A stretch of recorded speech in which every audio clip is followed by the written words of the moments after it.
9 அம்ச கோரிக்கைகளை வலியுறுத்தி சென்னையில் பார்வையற்ற பட்டதாரிகள் தொடர்ந்து 6வது நாளாக போராட்டத்தில் ஈடுபட்டனர்.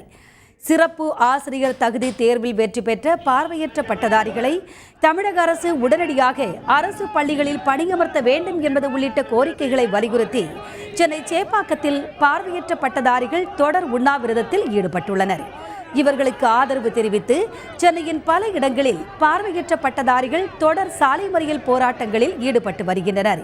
சென்னை கோடம்பாக்கத்தில் இன்று காலையில் குவிந்த 200க்கும் மேற்பட்ட பார்வையற்ற பட்டதாரிகள் திடீர் சாலை மறியலில் ஈடுபட்டதால் கோடம்பாக்கம் சாலையில் போக்குவரத்து பாதிக்கப்பட்டது. அவர்களை போலீசார் கைது செய்தனர்.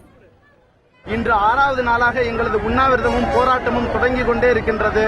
இது இப்படியே நீடித்துக் கொண்டிருந்தால் வருகின்ற திங்கட்கிழமை முதல் எங்களுடைய பெண்கள், பார்வையற்ற பெண்கள் 10 பேர் காலவரையற்ற உண்ணாவிரதத்தில் அமர்வார்கள் என்பதை தெரிவித்துக் கொள்கிறோம்.